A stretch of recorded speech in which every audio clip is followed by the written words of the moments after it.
ये वीडियो लेके आया हूँ मैं एमबीएस की जो भी जॉब प्रोफाइल के बारे में। दोस्तों काफी सारे मेरे पास मेरे यूट्यूब पर कमेंट आ रहे हैं कि सर एमबीएस की जॉब प्रोफाइल क्या रहने वाली है, एमबीएस की जॉब प्रोफाइल के बारे में वीडियो बनाओ कि जो एमबीएस में क्या क्या काम होता है। तो काफी सारे आपके सवाल है जो जिनके बारे में आपके लिए मैं ये वीडियो लेके आया हूँ। देखिए दोस्तों, जॉब प्रोफाइल के बारे में बताएंगे हम आपको, और इस वीडियो में ये बताएंगे कि जो भी आप एमबीएस में अगर आपकी जॉब लगती है तो आपकी पोस्टिंग है वो कहाँ कहाँ रहने वाली है। इसके अलावा देखिए दोस्तों, आपकी जो भी ग्रेड पे कितने रहने वाले हैं इसके अंदर, और इसके बाद में पे स्केल आपका कितना रहने वाला है, सैलरी कितनी रहने वाली है इसके अंदर, जो भी अभी आप जॉब में लगते हो तो उसके बाद में आपकी ड्यूटी है वो कहाँ का रहने वाली है, इसके अंदर पोस्टिंग होगी या नहीं होगी, वर्दी मिलेगी कि नहीं मिलेगी, ठीक है। और इसमें आपको ये बताएंगे आपको जो क्या क्या इसमें सुविधा मिलने वाली है, कि किस किस सुविधा का आपको लाभ मिलने वाला है, किसका नहीं मिलने वाला है, ठीक है। और कई दोस्त वो कमेंट कर रहे थे कि सर इसमें फिजिकल होगा या नहीं होगा। मैंने पहले भी वीडियो में बताया था। और ये जो फिजिकल वाला है ना, ये बहुत सारे जो यूट्यूबर हैं उन्होंने मतलब कि उनको नॉलेज नहीं मानो या कुछ भी मानो, उन्होंने बहुत ये चीजें गलत बता रखी है फिजिकल के बारे में। तो मैं वो भी आपको बताऊंगा कि इसमें रियल में फिजिकल होगा या नहीं होगा, किस तरह से इसमें डिटेल रहने वाली है। और कई लोगों ने कमेंट कर रहे हैं कि परमानेंट जॉब है या नहीं, ये भी इसके अंदर आपके काफी सारे सवाल हैं। और बाकी हम इसमें ये बताएंगे, जैसे मान लो जो भी अगर इसके अलावा आईटीआई कर रखी है तो आईटीआई करने वालों को जॉब इसमें किस किस में पोस्ट बेस में जॉब मिलती है। जैसे मान लो यदि आपने आईटीआई फिटर से कर रखी है, इलेक्ट्रीशियन से कर रखी है, या डीजल मैकेनिक मान लो, व्हीकल मैकेनिक मान लो, कारपेंटर हो गया, मीटर रीडर हो गया, इसके अलावा आपका चौकीदार हो गया, मेसन वालमैन हो गया, रेफ्रिजरेशन मैकेनिक हो गया। और इसके अलावा जो एक मेट पोस्ट आती है अलग से, एक मेट होती है, एक मेट एसएस के होती है। तो इन सारी पोस्टों के अंदर क्या क्या इसमें काम होता है, वो सारे काम के बारे में डिटेल बताऊंगा आपको कि किस किस तरह से आपको काम करना पड़ेगा, इसमें क्या वर्क रहेगा क्या नहीं रहेगा। तो इसलिए आप दोस्तों वीडियो में लास्ट तक बने रहना।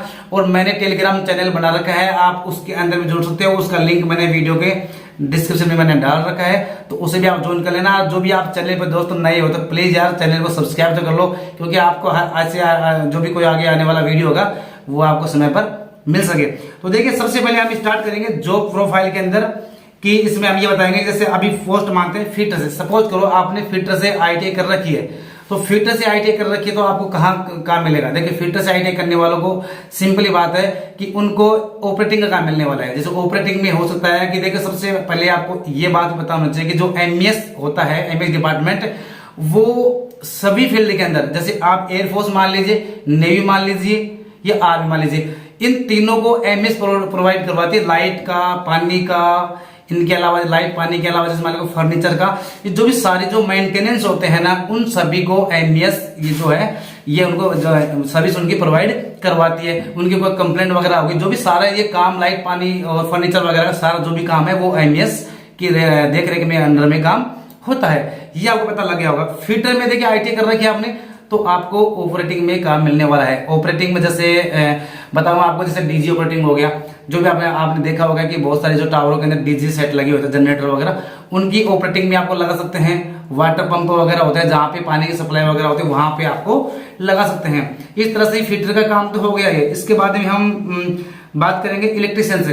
यदि आपने इलेक्ट्रिशियन से आईटीआई कर रखी है और आपका एमईएस में सिलेक्शन होता है, तो इलेक्ट्रिशियन में यदि आपका जैसे कोई पावर हाउस वगैरह हो गया, जहां पे लाइट का जो भी आपका काम होगा, आप लाइट का काम देखेंगे। जिस तरह से फिटर वाला बंदा है तो वाटर पंप में है, तो वो ऑपरेटिंग का पंप ऑपरेटर वगैरह का काम देखेगा, या कोई कंप्लेंट वगैरह हो गई तो वो कंप्लेंट वगैरह इनको वो हैंडल करेगा। इसके अलावा इलेक्ट्रिशियन में होगा, इलेक्ट्रिशियन से जो लाइट से संबंधित जो भी सारे काम होंगे तो वो उनको इलेक्ट्रिशियन ही उनको हैंडल करने वाला है, ठीक है। इसके अलावा जैसे इलेक्ट्रिशियन में यदि किसी का कोई भी कंप्लेंट होता है तो उन कंप्लेंटों को भी जो इलेक्ट्रिशियन से जब आप आईटीआई करके लगते हो तो वो आपको ही उनको हैंडल करना पड़ेगा, ठीक है। इसके बाद में डीजल मैकेनिक का काम भी लगभग जो भी आपने देखा होगा कि जो फिटर वाला काम होता है एफजीएम का, वो एफजीएम वाला काम ही लगभग डीजल मैकेनिक का काम सेम काम होता है। इस काम में वाटर वगैरह के जो वाटर वगैरह हो गया, पानी का जैसे कोई फिल्टर प्लांट हो गया, पानी का जो भी सोर्स जो होता है उनके अंदर एफजीएम वालों को, जैसे डीजल मैकेनिक से आईटीआई कर रखी है, उनको पोस्टिंग दे सकते हैं वहां पे, ठीक है। इसके अलावा बता दी मैंने आपके व्हीकल मैकेनिक का जो काम हो गया, जो वाहन से संबंधित जो भी देख रेख का काम है, उनका जो भी कोई भी अगर उनमें कोई मिस्टेक्स वगैरह होती है वो सारी चीज देखना, उनमें कोई पार्ट्स प्रॉब्लम होती है वो वाला देखना। तो बाकी वाहन से संबंधित जो भी सारे कार्य होंगे वो जो व्हीकल मैकेनिक से आईटीआई कर रखी है ये तो आपका हो गया व्हीकल मैकेनिक का। व्हीकल मैकेनिक के बाद में हम बात करते हैं सीधा कारपेंटर की। यदि आप कारपेंटर से यदि आपने आईटीआई कर रखी है और आपकी जॉब लगी है एमएस में, तो कारपेंटर में जो भी फर्नीचर से संबंधित जो भी आपका काम होगा तो आपको उस सेक्शन में आपको जॉब मिलने वाली है। फर्नीचर का जितना भी देख रेख का काम होगा उसमें कारपेंटर से यदि आपने आईटीआई करके लगे हो तो कारपेंटर वाला उसके अंदर जॉब करने वाला है, ठीक है। इसके अलावा जैसे अब ये हो सकता है कि जैसे कोई जैसे फर्नीचर के अंदर मान लीजिए कोई गेट वगैरह लगाना है, कुछ भी दरवाजा वगैरह टूट चुका है तो वो लगाना है, ठीक है, या कोई भी चेयर वगैरह कुछ भी मतलब जो भी फर्नीचर से टेबल वगैरह सारा काम होगा वो कारपेंटर वाला उसका काम होता है, ठीक है। इसके बाद मीटर रीडर की बात करते हैं दोस्तों। मीटर रीडर के अंदर ये अलग से जो पोस्ट होती है मीटर रीडर वाली, इसके अंदर ग्रेड पे भी इसका अलग होता है, मेट एसएस से इसका ग्रेड पे अलग होता है। इसका grade pay met meter reader की बात करें तो 1900 ग्रेड पे की नौकरी होती है। बाकी हम बात करें इनकी मेट एसएस के वगैरह की मेट की, वो 1800 ग्रेड पे की नौकरी होती है।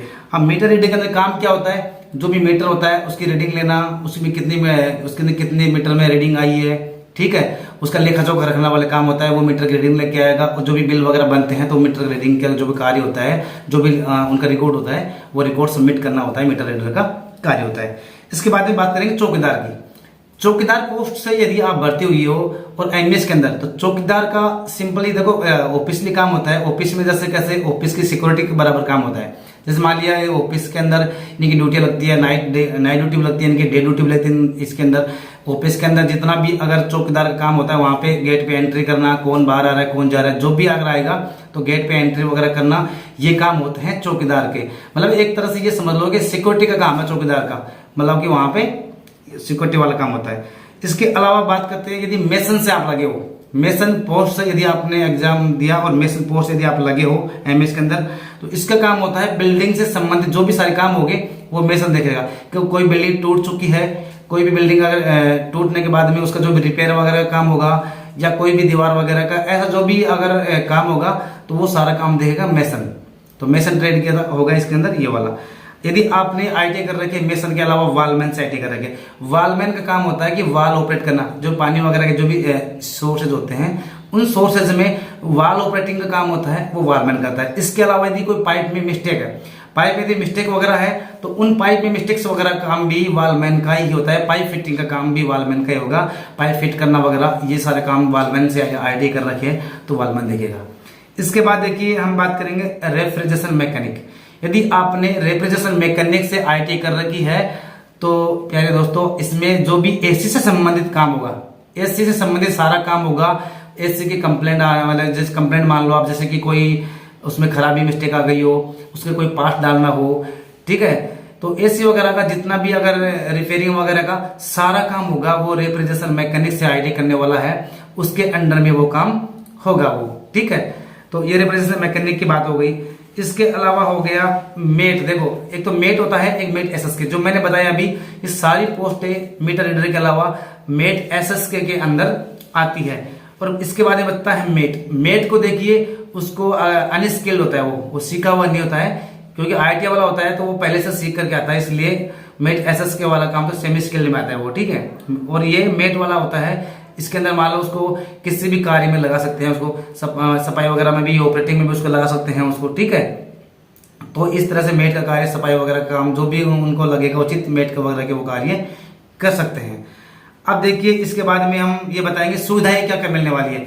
दो दोस्त मेरे काफी सारे हैं वो बोलते हैं कि सर इसमें क्या क्या सुविधा मिलेगी। तो देखिए आपको एमएस में लगने के बाद में आपको कैंटीन की सुविधा मिलेगी। बिल्कुल कई सारे भाई बोलते हैं मेरे को कि सर कैंटीन की सुविधा मिलेगी, नहीं मिलेगी। कैंटीन की सुविधा मिलेगी आपको, लेकिन इसमें लिक्विड कार्ड बिल्कुल आपको नहीं मिलने वाला है। कैंटीन में जो भी आप जहां भी कैंटीन है आपके नजदीकी वहां से आप सामान ले सकते हो, बिल्कुल उसमें कोई फर्क वाली बात नहीं है। लेकिन आपको लिक्विड कार्ड इसके अंदर नहीं मिलने वाला है, ठीक है।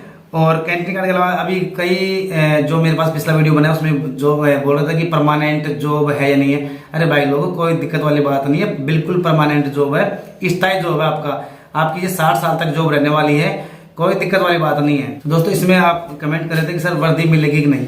देखो वर्दी की बात करें इसके अंदर तो वर्दी 2017-18 से पहले इसके अंदर वर्दी का अलाउंस मिलता था। बाकी दोस्तों सिविल जॉब है, आर्मी, एयरफोर्स, नेवी की तरह आपको दोस्तों वर्दी नहीं मिलने वाली है इसके अंदर, ठीक है। ये सिविल जॉब है, आपको वर्दी का बिल्कुल अलाउंस मिलेगा। सिविल इसमें वर्दी होती थी जो मतलब कि 17-18 से पहले, लेकिन उसके बाद में अभी तक अलाउंसेस बंद कर रखे हैं। बाकी भविष्य में चालू हो जाते हैं तो वो एक अलग बात है। अभी तो दोस्तों जो हम फिलहाल में कर रहे हैं तो हमें अभी वर्दी का अलाउंसेस नहीं मिल रहा है, अभी आगे भविष्य की हम बता नहीं सकते हैं आपको, ठीक है। इसके बाद देखिए, इसके बाद में बात करते हैं पोस्टिंग की।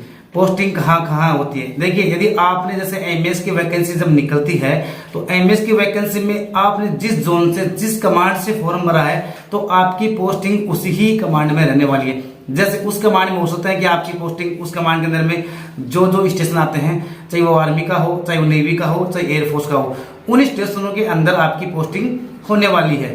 ऐसे इसमें नहीं है बिल्कुल भी कि यदि आपकी इसमें जॉब लगने के बाद में कि आपको बाहर कहीं फेंक देंगे, बिल्कुल नहीं।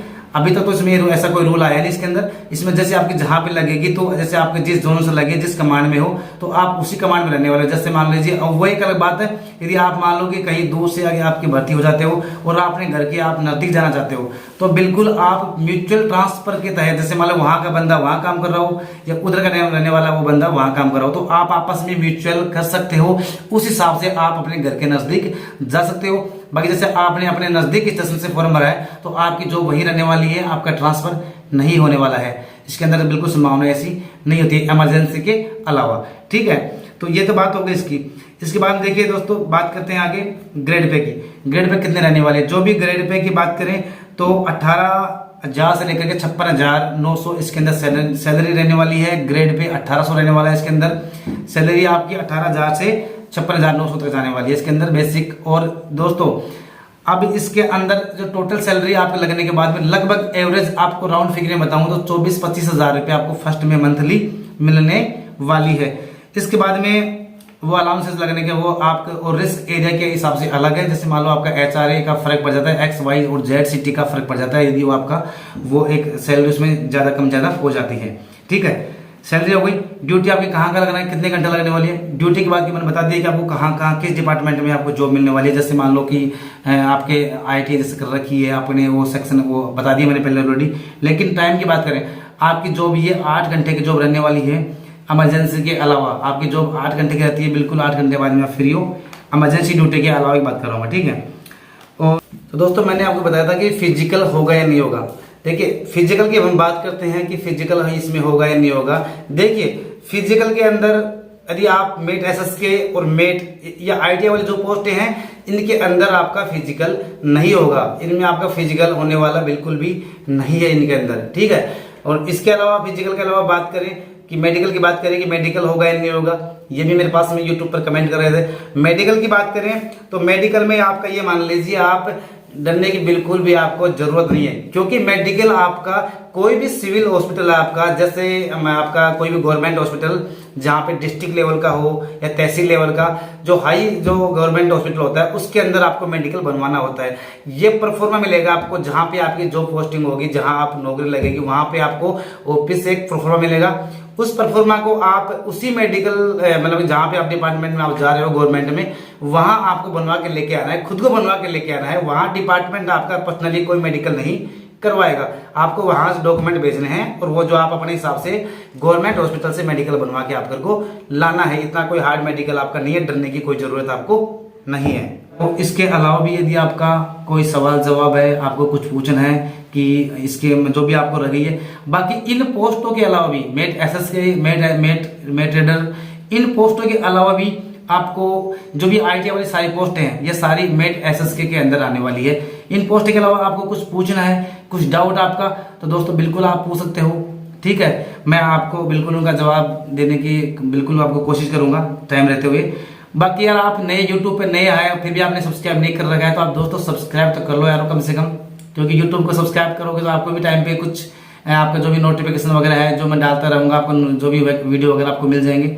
और हमारे टेलीग्राम को ज्वाइन करना बिल्कुल दोस्तों ना भूलना। टेलीग्राम चैनल का लिंक मैंने दे रखा है, आपको उसको ज्वाइन कर लेना यार। उसमें बहुत सारे बंदे हैं और उसमें तैयारी कैसे करना है, तैयारी किस हिसाब से करेंगे, हम कौन कौन सी बुक पढ़े, सारी बातें। और बाकी इसके अलावा जो भी एमएस के नोट्स वगैरह है, PDF वगैरह है, वो भी आपको मैं टेलीग्राम पर प्रोवाइड करवा दूंगा। तो इसलिए आप टेलीग्राम चैनल को आप ज्वाइन कर लेना बिल्कुल यार। मैंने उसका लिंक दे रखा, आप ज्वाइन करो यार। उसमें भी सारे जो भी एमएस वाले कैंडिडेट है, यदि आप कैंडिडेट ज्यादा से ज्यादा उसमें ज्वाइन होते हो दोस्तों बिल्कुल मैं आपको सारे जो भी कंप्लीट जो भी इसमें किस तरह के पेपर आता है, लेवल वगैरह सब कुछ दोस्तों, आपको नोट्स वगैरह पीडीएफ वगैरह, तो वो सारी आपको मैं टेलीग्राम पे प्रोवाइड करवाऊंगा बिल्कुल। इसलिए आप टेलीग्राम को ज्वाइन कर लो यार जल्दी से जल्दी, ठीक है। और इसके अलावा भी कोई अगर कुछ पूछना होगा टेलीग्राम पे मेरे को पर्सनल मैसेज कर देना। इंस्टाग्राम का लिंक दे रखा है मैंने, इंस्टाग्राम पे आप ज्वाइन कर लेना, वहां भी आप मेरे को कुछ पूछ सकते हो दोस्तों, ठीक है दोस्तों। इस तरह से मैं समझता हूँ दोस्तों मेरा वीडियो मैंने जो बनाया अभी आपको ये पसंद आया होगा दोस्तों। पसंद आया तो बिल्कुल दोस्तों वीडियो को आप लाइक करना बिल्कुल ना भूलना दोस्तों, ठीक है। मिलते हैं दोस्तों फिर से कोई नेक्स्ट वीडियो में, तब तक के लिए जय हिंद जय भारत।